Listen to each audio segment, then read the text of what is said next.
ಇವತ್ತು ರಾಜ್ಯದ ಕೋಟಿ ಕೋಟಿ ಜನರ ಪ್ರಾರ್ಥನೆ ಫಲ ಕೊಡ್ತು. ಲಚ್ಚಾಣ ಗ್ರಾಮದಲ್ಲಿ ಆಪರೇಷನ್ ಸಾತ್ವಿಕ್ ಸಕ್ಸಸ್ ಆಯಿತು. ಇಡೀ ರಾಜ್ಯ ಪ್ರಾರ್ಥನೆ ಮಾಡ್ತಾ ಇದ್ದಂತಹ ಪ್ರಾರ್ಥನೆ ಫಲಿಸ್ತು. ಅದೇ ರೀತಿಯಾಗಿ ಆಪರೇಷನ್ ಸಾತ್ವಿಕ್ ಕೂಡ ಸಕ್ಸಸ್ ಆಯಿತು. ಇನ್ನು ಸಾತ್ವಿಕ್ ಸಾವನ್ನೇ ಗೆದ್ದು ಮೃತ್ಯುಂಜಯನಾಗಿ ಇವತ್ತು ಹೊರಬಂದಿದ್ದಾನೆ. ಆಟವಾಡ್ತಾ ಇದ್ದಂತಹ ಮಗು ಕೊಳವೆ ಬಾವಿಗೆ ಬಿದ್ದಿದ್ದೇ ಹೇಗೆ ಅನ್ನುವಂತಹ ಪ್ರಶ್ನೆ ಕೂಡ ಸಾರ್ವಜನಿಕರನ್ನ ಇವತ್ತು ಕಾಡ್ತಾ ಇದೆ. 20 ಗಂಟೆಗಳ ಸತತ ಕಾರ್ಯಾಚರಣೆ, ಮಗುವನ್ನ ಹೊರಗೆ ತೆಗೆದಿದ್ದೇ ರೋಚಕ.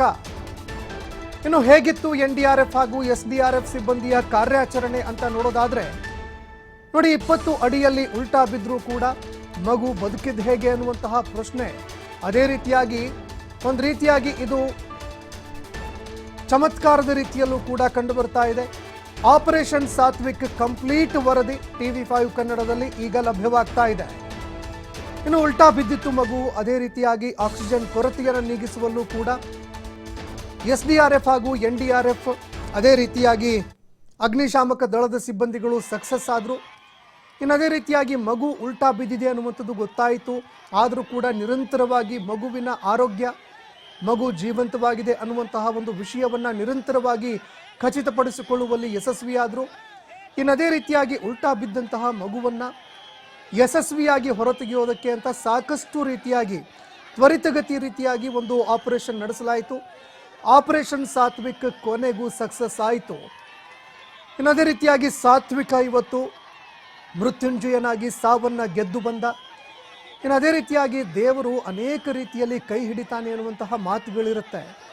ಅದೇ ರೀತಿಯಾಗಿ ಸಾತ್ವಿಕ್ನನ್ನ ಜೀವಂತವಾಗಿ ಹೊರ ತೆಗೆಯೋದಕ್ಕೆ ಅದೇ ದೇವರ ರೂಪದಲ್ಲಿ ಇವತ್ತು ಕಂಡು ಬಂದಿದ್ದು, ಕೈ ಹಿಡಿದಿದ್ದು ಅಗ್ನಿಶಾಮಕ ದಳದ ಸಿಬ್ಬಂದಿಗಳು, SDRF ತಂಡದ ಸಿಬ್ಬಂದಿಗಳು, NDRF ತಂಡದ ಸಿಬ್ಬಂದಿಗಳು, ಅದೇ ರೀತಿಯಾಗಿ ಪರೋಕ್ಷವಾಗಿ ಹಾಗೂ ಪ್ರತ್ಯಕ್ಷವಾಗಿ ಈ ಒಂದು ಆಪರೇಷನ್ನಲ್ಲಿ ಕೆಲಸ ಮಾಡಿದಂತಹ ಅನೇಕ ವ್ಯಕ್ತಿಗಳು. ಇನ್ನು ಮಗು ಯಾವ ರೀತಿಯಾಗಿ ಈ ಕೊಳವೆ ಬಾವಿಯಲ್ಲಿ ಬಿತ್ತು, ಅದೇ ರೀತಿಯಾಗಿ ಮಗುವನ್ನು ರಕ್ಷಣೆ ಮಾಡೋದಕ್ಕೆ ಕಾರ್ಯಾಚರಣೆ ಹೇಗೆ ನಡೀತು ಅನ್ನುವಂಥದ್ದನ್ನು ನೋಡ್ತಾ ಹೋಗ್ತಾ ಇದ್ದೀರಿ. ಆಟವಾಡ್ತಾ ಆಡ್ತಾ ತಲೆ ಕೆಳಗಾಗಿ ಮಗು ಕೊಳವೆ ಬಾವಿಗೆ ಬೀಳುತ್ತೆ. ನೋಡಿ, ಆಟ ಆಡ್ತಾ ಇತ್ತು, ಅದೇ ಸಂದರ್ಭದಲ್ಲಿ ತಲೆ ಕೆಳಗಾಗಿ ಆ ಕೊಳವೆ ಬಾವಿಯಲ್ಲಿ ಮಗು ಬೀಳುತ್ತೆ. ಸರಿಸುಮಾರು 20 ಅಡಿ ಕೊಳವೆ ಬಾವಿಯಲ್ಲಿ ಮಗು ಬಿದ್ದಿತ್ತು. 220 ಅಡಿಯ ಕೊಳವೆ ಬಾವಿಯದು. ಸರಿಸುಮಾರು 220 ಅಡಿಯ ಇದ್ದಂತಹ ಒಂದು ಕೊಳವೆ ಬಾವಿ, ತೆರೆದ ಕೊಳವೆ ಬಾವಿ. ಅದರಲ್ಲಿ 16 ಅಡಿಯಲ್ಲಿ ಮಗು ಸಿಲುಕಿ ನರಳಾಟವನ್ನು ಅನುಭವಿಸ್ತಾ ಇತ್ತು.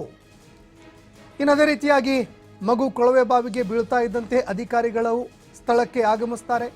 ಯಾಕಂದರೆ ತಂದೆ ಮನೆಯಲ್ಲಿ ಹುಡುಕಾಟವನ್ನು ನಡೆಸ್ತಾರೆ. ಅದೇ ರೀತಿಯಾಗಿ ಮಗು ಎಲ್ಲೆಲ್ಲಿ ಆಟವಾಡ್ತಾ ಇತ್ತು ಅಲ್ಲಲ್ಲಿ ಮಗುವನ್ನು ಹುಡುಕಾಡುವಂತಹ ಕೆಲಸವನ್ನು ಕೂಡ ಆ ಮಗುವಿನ ತಂದೆ ಮಾಡ್ತಾರೆ.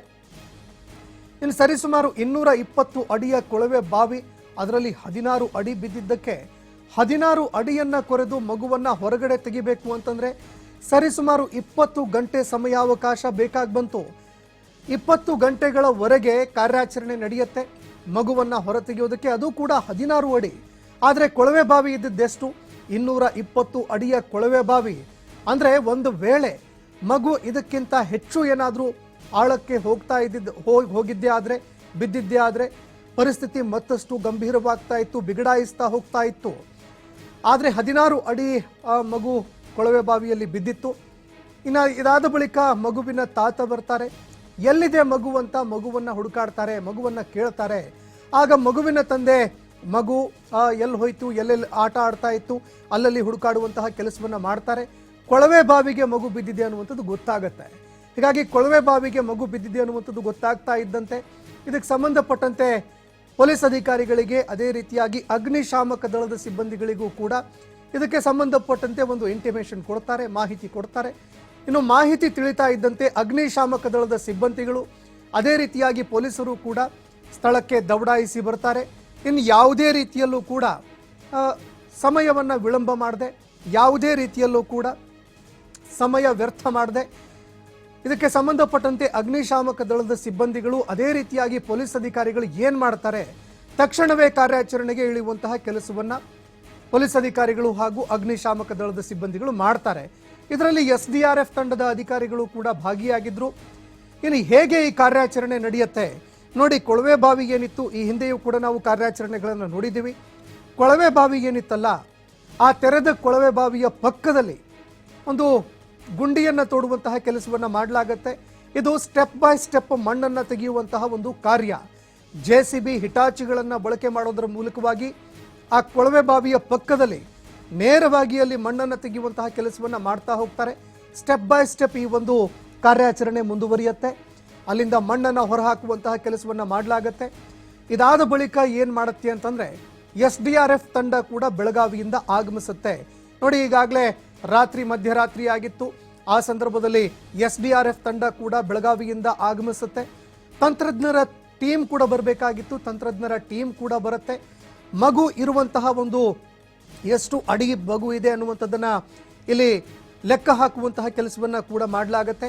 ಅದೇ ರೀತಿಯಾಗಿ ಮಗುವಿಗೆ ಆಮ್ಲಜನಕದ ಕೊರತೆ ಆಗಬಾರ್ದು, ಉಸಿರಾಟದ ಸಮಸ್ಯೆ ಆಗಬಾರ್ದು ಅಂತ ಸಿಲಿಂಡರ್ ಕೂಡ, ಆಮ್ಲಜನಕದ ಸಿಲಿಂಡರನ್ನು ಕೂಡ ತರಿಸಲಾಗುತ್ತೆ.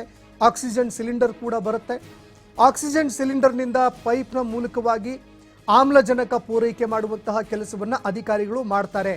ಅದೇ ರೀತಿಯಾಗಿ ಒಂದು ತಂಡ ಏನು ಮಾಡ್ತು ನೋಡಿ, ಮಗುವನ್ನು ಹೊರತೆಗಿಬೇಕು ಅಂತಂದರೆ ನಿಖರವಾಗಿ ಎಷ್ಟು ಅಡಿ ಆಳಕ್ಕೆ ಮಗು ಬಿದ್ದಿದೆ ಅನ್ನುವಂಥದ್ದು ಗೊತ್ತಾಗಬೇಕು.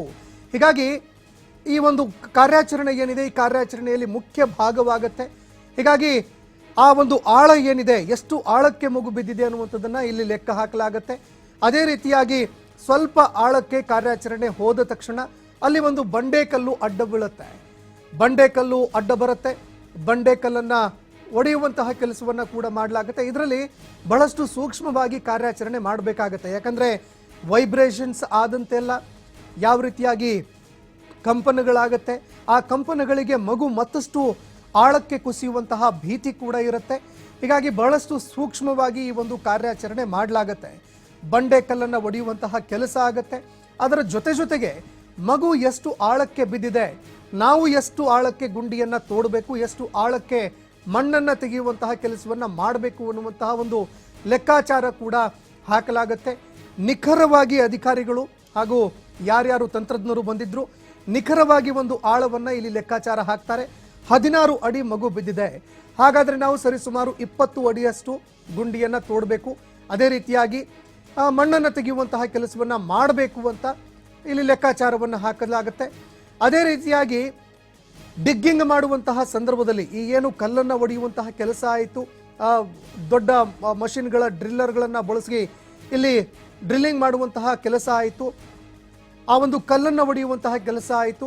ಆ ಸಂದರ್ಭದಲ್ಲಿ ಮಗು ಆ ವೈಬ್ರೇಷನ್ಸ್ ಇತ್ತಲ್ಲ, ಕಂಪನಕ್ಕೆ ಮತ್ತಷ್ಟು ಅಡಿ ಕೆಳಗೆ ಜಾರಿ ಹೋಗುತ್ತೆ.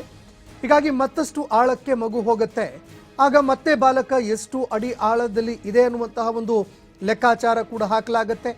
ಅದೇ ರೀತಿಯಾಗಿ ಮಣ್ಣನ್ನು ಹೊರತೆಗೆಯುವಂತಹ ಕೆಲಸ, ಕಲ್ಲನ್ನು ಒಡೆದು ಮಣ್ಣನ್ನು ತೆಗೆಯುವಂತಹ ಒಂದು ಕೆಲಸ ಏನಿತ್ತು ಅದು ಮತ್ತಷ್ಟು ಸೂಕ್ಷ್ಮವಾಗ್ತಾ ಹೋಗುತ್ತೆ.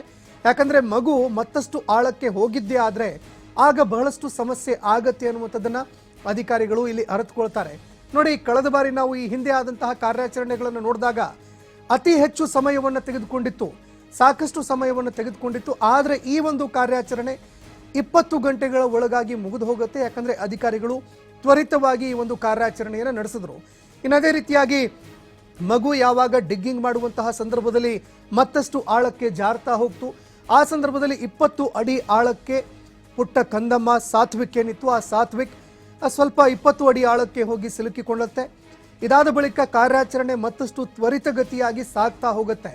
ಆದಷ್ಟು ಬೇಗ ಮಗುವನ್ನು ಹೊರತೆಗಿಬೇಕು ಅಂತ ತಂತ್ರಜ್ಞರು ಇಲ್ಲಿ ಮತ್ತೆ ಪ್ಲಾನ್ ಹಾಕ್ತಾ ಹೋಗ್ತಾರೆ. ಅದೇ ರೀತಿಯಾಗಿ ಕಾರ್ಯಾಚರಣೆಯನ್ನು ಸೂಕ್ಷ್ಮವಾಗಿ ನಡೆಸುವಂತಹ ಕೆಲಸವನ್ನು ಕೂಡ ಇಲ್ಲಿ ಮಾಡಲಾಗತ್ತೆ. ಇನ್ನು ಅದೇ ರೀತಿಯಾಗಿ 20 ಅಡಿ ಆಳಕ್ಕೆ ಹೋಗಬೇಕಾಗಿತ್ತು, ಅದಕ್ಕಿಂತ ಹೆಚ್ಚು ಕೊರಿಬೇಕಾಗಿತ್ತು. ಹೀಗಾಗಿ ಕಾರ್ಯಾಚರಣೆಯನ್ನು ಮತ್ತಷ್ಟು ತ್ವರಿತವಾಗಿ ಮಾಡುವಂತಹ ಕೆಲಸವನ್ನು ಕೂಡ ಮಾಡಲಾಗತ್ತೆ. ಇನ್ನು ಅದೇ ರೀತಿಯಾಗಿ ಮಗುವಿನ ಆರೋಗ್ಯ ಏನಿದೆಯಲ್ಲ ಅದರ ಮೇಲೂ ಕೂಡ ಸಾಕಷ್ಟು ನಿಗಾ ವಹಿಸಲಾಗಿತ್ತು. ಇನ್ನು ಅದೇ ರೀತಿಯಾಗಿ ರಕ್ಷಣಾ ತಂಡ ಸಾಕಷ್ಟು ಎಚ್ಚರಿಕೆಯಿಂದ ಕೆಲಸ ಮಾಡುವಂತಹ ಕೆಲಸವನ್ನು ಮಾಡುತ್ತೆ. ಯಾಕಂದರೆ ದೊಡ್ಡ ಡ್ರಿಲ್ಲಿಂಗ್ ಮಷೀನನ್ನು ಬಳಕೆ ಮಾಡಿಕೊಂಡು ಆ ಕಲ್ಲನ್ನು ಒಡೆಯುವಂತಹ ಕೆಲಸವನ್ನು ಕೂಡ ಮಾಡಲಾಗ್ತಾ ಇತ್ತು. ಹೀಗಾಗಿ ಕಲ್ಲು ಒಡೆಯುವಂತಹ ಸಂದರ್ಭದಲ್ಲಿ ಮಗು ಮತ್ತಷ್ಟು ಆಳಕ್ಕೆ ಜಾರ್ತಾ ಹೋಗ್ತಾ ಇತ್ತು. ಹೀಗಾಗಿ ಯಾವುದೇ ಕಾರಣಕ್ಕೂ ಕೂಡ ಈ ಕಾರ್ಯಾಚರಣೆಗೆ ಅಡ್ಡಿಯಾಗದಂತೆ ಮಗುವಿಗೆ ಯಾವುದೇ ಸಮಸ್ಯೆ ಆಗದ ರೀತಿಯಲ್ಲಿ ಡ್ರಿಲ್ಲಿಂಗ್ ಮಾಡುವಂತಹ ಕೆಲಸವನ್ನು ಮಾಡಲಾಗತ್ತೆ. ಅದೇ ರೀತಿಯಾಗಿ ಮಗು ಕೂಡ ಅಳುವಂತಹ ಒಂದು ಶಬ್ದ ಕೇಳಿಬರುತ್ತೆ. ಹೀಗಾಗಿ ಮಗು ಜೀವಂತವಾಗಿದೆ, ಯಾವುದೇ ರೀತಿಯಾದಂತಹ ಸಮಸ್ಯೆ ಇಲ್ಲ. ಹೀಗಾಗಿ ಕಾರ್ಯಾಚರಣೆಯನ್ನು ಬಹಳಷ್ಟು ಸೂಕ್ಷ್ಮವಾಗಿ ಮಾಡ್ತಾ ಹೋಗಲಾಗತ್ತೆ.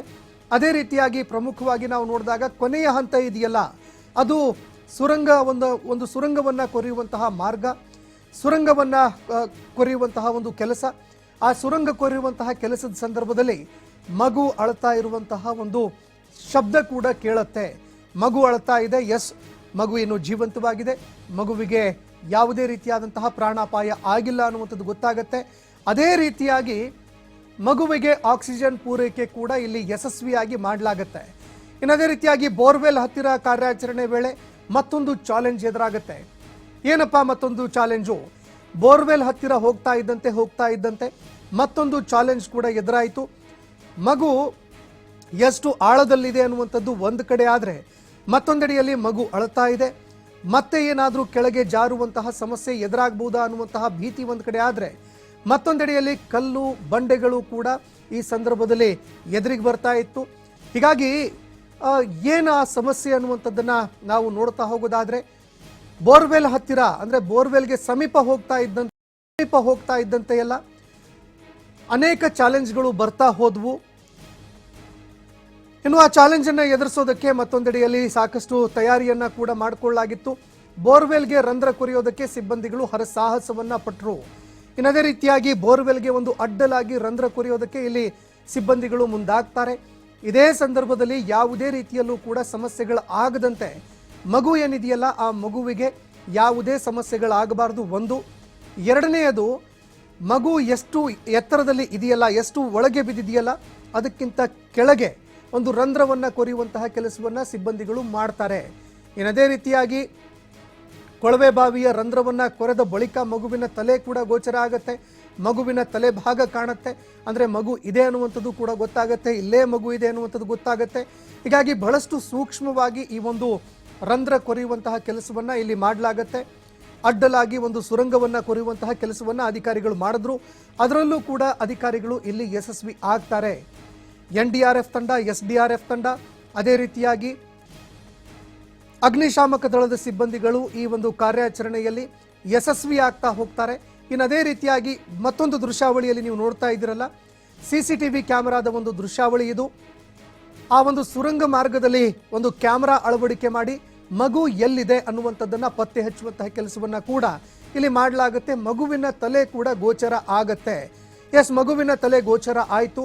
ಅದಾದ ಬಳಿಕ ಮಗುವನ್ನು ಹೊರಗೆ ತೆಗೆಯೋದಕ್ಕೆ ಅಂತ ನಿಧಾನವಾಗಿ ಕಾರ್ಯಾಚರಣೆಯನ್ನು ನಡೆಸ್ತಾರೆ. ಯಾಕಂದರೆ ಮಗು ಒಂದು ವೇಳೆ ಕುಸಿದಿದ್ದೇ ಆದರೆ, ಮತ್ತಷ್ಟು ಕುಸಿತಾ ಹೋದರೆ ಬಹಳಷ್ಟು ಸಮಸ್ಯೆ ಆಗತ್ತೆ ಅಂತ ಆ ಸಂದರ್ಭದಲ್ಲಿ ಬಹಳಷ್ಟು ಸೂಕ್ಷ್ಮವಾಗಿ ಈ ಕಾರ್ಯಾಚರಣೆ ನಡೆಸಲಾಗುತ್ತೆ. ಅಡ್ಡಲಾಗಿ ಸುರಂಗ ಕೊರೆಯೋದ್ರಲ್ಲೂ ಕೂಡ ಇಲ್ಲಿ ಅಧಿಕಾರಿಗಳು ಅದೇ ರೀತಿಯಾಗಿ ಸಿಬ್ಬಂದಿಗಳು ಯಶಸ್ವಿ ಆಗ್ತಾರೆ. ಮಗುವನ್ನು ಹೊರಗಡೆ ತೆಗೆಯುವಲ್ಲಿ ಯಶಸ್ವಿ ಆಗ್ತಾರೆ. ಇನ್ನು ಮಗು ಹೊರಗಡೆ ಬರ್ತಾ ಇದ್ದಂತೆ, ಮಗುವನ್ನು ಹೊರತರ್ತಾ ಇದ್ದಂತೆ ಅಲ್ಲಿಂದ ಪ್ರಥಮ ಚಿಕಿತ್ಸೆಯನ್ನು ಕೂಡ ಮಾಡಲಾಗತ್ತೆ. ಅದಕ್ಕೂ ಮುಂಚೆ ಪ್ರಥಮ ಚಿಕಿತ್ಸೆ ಮಾಡೋದಕ್ಕೆ ಏನೆಲ್ಲ ಒಂದು ಸಾಧನಗಳು ಬೇಕಾಗಿತ್ತು, ಏನೆಲ್ಲ ವೈದ್ಯಕೀಯ ಒಂದು ಫೆಸಿಲಿಟಿ ಬೇಕಾಗಿತ್ತು, ಎಲ್ಲವನ್ನೂ ಕೂಡ ಸ್ಥಳದಲ್ಲೇ ತರಲಾಗಿತ್ತು. ಒಂದು ಆ್ಯಂಬುಲೆನ್ಸು, ಅದೇ ರೀತಿಯಾಗಿ ಆಕ್ಸಿಜನ್ನು, ವೆಂಟಿಲೇಟರು, ಎಲ್ಲ ರೀತಿಯಾದಂತಹ ವ್ಯವಸ್ಥೆಗಳೊಂದಿಗೆ ಈಗಾಗಲೇ ವೈದ್ಯಾಧಿಕಾರಿಗಳು ಕೂಡ ಸ್ಥಳಕ್ಕೆ ಬಂದು ಮೊಕ್ಕಾಂ ಹೂಡಿದ್ರು. ಮಗುವನ್ನು ಹೊರಗಡೆ ತರ್ತಾ ಇದ್ದಂತೆ ಮಗುವಿಗೆ ಪ್ರಥಮ ಚಿಕಿತ್ಸೆ ಕೂಡ ನೀಡಲಾಯಿತು. ಅದೇ ರೀತಿಯಾಗಿ ಮಗುವಿನ ಸ್ಯಾಚುರೇಷನ್ ಲೆವೆಲ್, ಬಾಡಿಯಲ್ಲಿ ಇರುವಂತಹ ಆಕ್ಸಿಜನ್ ಲೆವೆಲ್, ಇನ್ನು ಅದೇ ರೀತಿಯಾಗಿ ಮಗುವಿನ ಬ್ಲಡ್ ಪ್ರೆಷರ್ ಕೂಡ ಮಾಪನ ಮಾಡುವಂತಹ ಕೆಲಸವನ್ನು ಮಾಡಿದ್ರು. ಮಗು ಹೆಲ್ದಿಯಾಗಿದೆ ಅನ್ನುವಂಥದ್ದು ಗೊತ್ತಾಗ್ತಾ ಇದ್ದಂತೆ ಮಗುವನ್ನು ಅಲ್ಲಿಂದ ತೆಗೆದುಕೊಂಡು ಆಸ್ಪತ್ರೆಗೆ ಹೋಗುವಂತಹ ಸಂದರ್ಭದಲ್ಲಿ ಆಕ್ಸಿಜನ್ ವೆಂಟಿಲೇಷನ್ ಕೂಡ ಕೊಡುವಂತಹ ಕೆಲಸವನ್ನು ಅಧಿಕಾರಿಗಳು ಮಾಡ್ತಾರೆ. ದೃಶ್ಯಾವಳಿಯಲ್ಲಿ ನೀವು ನೋಡ್ತಾ ಇದ್ದೀರಿ, ಮಗುವಿಗೆ ಆಕ್ಸಿಜನ್ ಪೂರೈಕೆ, ಆಮ್ಲಜನಕ ಪೂರೈಕೆ ಮಾಡುವಂತಹ ಕೆಲಸವನ್ನು ಕೂಡ ಇಲ್ಲಿ ಅಧಿಕಾರಿಗಳು ಮಾಡ್ತಾರೆ. ಅದೇ ರೀತಿಯಾಗಿ ವೈದ್ಯಾಧಿಕಾರಿಗಳು ಮಾಡಿದ್ರು. ಅದಾದ ಬಳಿಕ ಅಲ್ಲಿಂದ ತಾಲೂಕಾ ಆಸ್ಪತ್ರೆಗೆ ಕರೆದುಕೊಂಡು ಹೋಗುವಂತಹ ಕೆಲಸವನ್ನು ಮಾಡಲಾಗತ್ತೆ. ತಾಲೂಕಾ ಆಸ್ಪತ್ರೆಯಲ್ಲೂ ಕೂಡ ಮಗುವಿನ ಆರೋಗ್ಯ ತಪಾಸಣೆ ನಡೆಸಿದ ಬಳಿಕ ಮಗುವಿನ ಶುಗರ್ ಲೆವೆಲ್ ಕೂಡ ತಪಾಸಣೆ ಮಾಡುವಂತಹ ಕೆಲಸ ಆಯಿತು. ಶುಗರ್ ಲೆವೆಲ್ ಯಾವಾಗ ಸ್ಥಿರವಾಗಿದೆ ಅಂತ ಗೊತ್ತಾಯಿತು, ಆಗ ಮಗು ಸಂಪೂರ್ಣವಾಗಿ ಆರೋಗ್ಯವಾಗಿದೆ ಅನ್ನುವಂಥದ್ದು ಕೂಡ ವೈದ್ಯಾಧಿಕಾರಿಗಳಿಗೆ ಖಾತರಿಯಾಯಿತು.